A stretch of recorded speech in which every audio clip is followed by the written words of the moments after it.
this has been a unique offseason for the Commanders. I think Washington has people's respect in terms of the defense, Perloff, and there are playmakers on offense. It's obviously a big question mark about Sam Howell. And Ron Rivera has stepped in it a couple times, and we haven't even played a game yet. Now, you'll remember a couple weeks ago, Ron Rivera was basically had to apologize after he let the world know that players were complaining about Eric Bieniemy. So, Jack, let's play clip 4. This is Ron Rivera on August 8th. Yeah, I mean, they have. And I had a number of guys come to me and I said, hey, just go talk to him. I said, understand what he's trying to get across to you, you know. And I think as they go and they talk and they listen to him, it's been enlightening for a lot of these guys. Again, you get a different kind of player from the players back in the past, especially in light of how things are coming out of college football. So a lot of these young guys, you know, they do struggle with certain things. Yeah, and he went on to say, listen, as a head coach, me and Jack Del Rio was a former head coach, we used to adapt ourselves to the personality of the players. Bieniemy is not doing that. It's his way or the highway. And just basically, you know, listen, we appreciate it on the outside. We get a little intel, Perloff, but just a lot. He let us in on something that we didn't need to know about. Absolutely. And it's, you know, it's a pattern here where he says too much. So, but again, I don't think that Eric Bieniemy thing really ended up costing him in any real way. I mean, no, but it was a story for a little bit. Yeah, but honestly, it's been a good offseason. So yesterday, Albert Breer's column in SI.com, he's talking about Ron Rivera was recalling a story where he's talking to his wife, and he said, all we bleeping talked about was the quarterback. I kept saying, bleep, if I had known this, I would have played him sooner. So basically saying about Sam Howell, Perloff, that if he knew that Howell was better, he would have played him sooner. Right. And that is not sitting right with a lot of people. Who are these people that's not sitting right with? Like, what? Tell me why they're mad. Me, Samter. I don't know how Jack feels about this. Why does it not sit right? So here's the thing. It's a weird self-own. It's a weird admission when you are talking about the most important position on the field, whether it's the quarterback, backup quarterback, maybe even third-string quarterback, which Howell was last year as a fifth-round pick, to have someone in the building who is progressing really well behind the scenes, and as the head coach, you are unaware of it. I mean, that's a one way of putting it. Do you think that's really what was happening? Like, oh, Sam Howell was going out there and killing it during last season, and nobody told Ron Rivera? Well, if I would have known, I would have played him sooner. No, I think. Well, how am I supposed to take that? I think it means he saw him in week 7 to 18, the last week of the season. Then he saw him during the offseason. He's like, wow, I didn't know this kid was that good. Because guess what happens during regular season? The backup quarterback and the third-string quarterback get no play whatsoever. They don't get reps. How is he going to learn that he's better? Just by just sort of looking him up and down in the locker room? There's no way to tell that this young kid is getting better. It's a fifth-round pick. I know, but guys have to be, you know, maybe they're not getting reps with the first teamers. They're not really getting real reps at all, though. But they're putting in work, right? What are they doing? Sitting around with a clipboard? That's only on game day. They might be throwing on the sideline. I mean, this is very relevant to Trey Lance being in Dallas. There's no way for coaches to evaluate a third-string quarterback during the season. From what I understand, it's not happening. Like, they're not running plays of any meaningful. All season long, the coaches are worried about one thing, and that's preparing for next Sunday's game. Okay. They have no time to worry about that. Okay, but I'm just thinking, wouldn't one of your coaches report to you, hey, looks like this Howell kid's really picking things up? But he was, okay. And then he did start that last week of the season, week 18. He went 11 for 19, 1 touchdown, 1 pick. Right. He might say, yeah, this Howell kid looks really good. But it wasn't like week 12 or something. It's like, oh, my God, you screwed up so bad because you didn't put Sam Howell in there, right? I mean, is it that big? Does it make any difference whether you played him or not? Well, listen, we got the same outcome this year because he's the quarterback this year, Sam Howell. But last year, the Commanders were actually in a playoff hunt down the stretch, and Taylor Heineke played.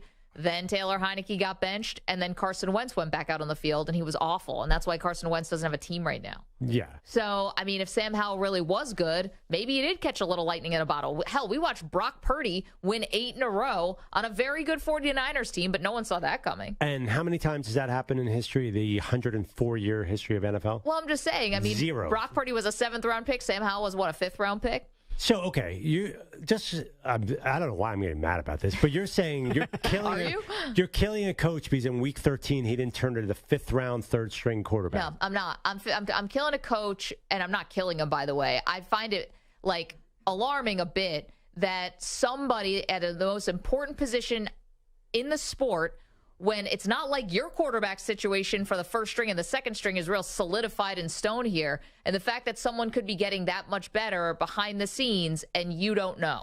Well, it's going on under your watch.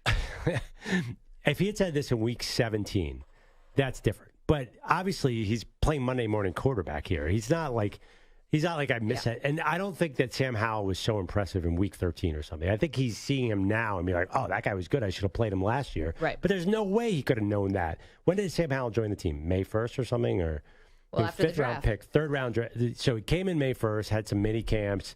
They were trying to find a starter. I don't know. It just feels he was a 5th round pick. It's not like he was a number 5 overall pick. No, people were surprised he fell to the 5th round, and he was being scouted. It's not like he came from East West State University. He came from UNC. Right, but it's an incredible aberration to play a 5th round quarterback in their rookie year. It never happens. Yeah, but Brock Purdy happened while we were watching it. 7th round pick out of necessity. So the Commanders also had a necessity. And I don't think anyone's really killing or getting on Rivera for not playing Howell sooner. It's the fact that he's saying, I should have known sooner. Right. You're the coach. Of course you should have known sooner. Who else would have known except for you? You're the coach. You watch the most important position on the field. Who cares if he's a 3rd string guy? If he's looking good as a 3rd string guy, make him the 2nd string guy. Give him more reps. Yes, you should have known sooner. That's the whole point. The fact that you didn't know sooner is the reason why people are getting on his case. But it's so different because he called it out himself. It's not like somebody was saying Ron Rivera screwed this up and should have known. It's a self-own. Like, you can't ding the guy for that. King of self-own. You can't really ding the guy because he said it himself. If somebody else said that about Ron Rivera, maybe we could have a discussion, but he said it about himself. I think it's just a way to compliment his quarterback.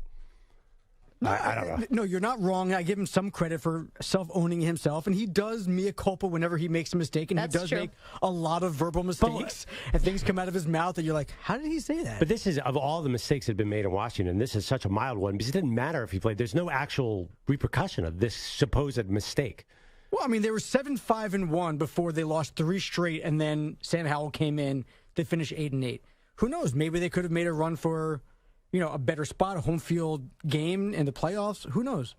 No, they wouldn't get home field. The Eagles would have killed that. But no, well, the Eagles won the division. You can still get home field as a wild card. Yeah, that might be a little bit hard. But no, I mean, they just pushing for the playoffs in general. Yeah, not playoffs in general, or even just making the playoffs. I'm just saying that when you're 7-5-1, you're looking at they were squarely in the hunt, and that was what led to another weird one from Ron Rivera. This was from last season, where clip number 5, Jack, when he was, he didn't know that the Commanders could be on the brink of elimination. If you guys are eliminated today by what happens at 4 o'clock, is Sam Howell in consideration? We can be eliminated? Yeah, if the Packers beat the Vikings, then you guys are eliminated. News to him. I don't know. We talked about that at the time. Honestly, there's so many other issues with Ron Rivera. Like, this means nothing. By the way, Heineke, the game that cost him the playoffs, Heineke had a pretty good game. So you're saying when they lost the Giants, that was it? The playoffs were basically done? Heineke was 17 for 29, 249, 1 touchdown. You're saying if they played Sam Howell, something different would happen? Because I feel like that's a huge stretch. Not necessarily. Again, Monday morning quarterback, I'm not looking back and saying what could have been. What I'm saying is, as the head coach, you're supposed to know these things. And but it's a figure of speech. It's a figure of speech. He's not saying I overlooked. He's like, gosh, you know what? When I was game planning for week 16, I should have been watching Sam Howell having a catch with Jahan Dotson in the back of the dip. Of course he's not going to watch that. Well, that's also coaching your coaches. No, but this is a subtlety. Bill Belichick ever come out and say, I should have known that Tom Brady would play. They weren't going to sit Heineke for Howell last year. It just wasn't going to happen. So it's irrelevant. Sure, but admitting that you didn't know that Howell was going to, if you knew Howell was going to be good but chose not to start him because Heineke was the best option at that moment, fine. To say you had no idea how good he was going to be, you wish you had known sooner. Yes, of course you should have known sooner. You're the damn head coach. It's a figure of speech. I just looked at first coach fired odds on the internet. Ron Rivera, not the top of the list. Oh. Yeah, I mean, do you know who it is? Yeah, the who's the guy who's on the super hot seat? Well, I don't. So right now, the plus 350, forgive us if this sounds a little mean, but just saying, Todd Bowles and then Kevin Stefanski. So Buccaneers head coach, then Browns head coach, then Ron Rivera, then Josh McDaniels, and then Brandon Staley. Yeah. And I would have thought Brandon Staley from the Chargers would have been the top of the list. Yeah. I wonder if your guy Sean McDermott's on there. He is not. McVay, and then they go to the field. Yeah. After that.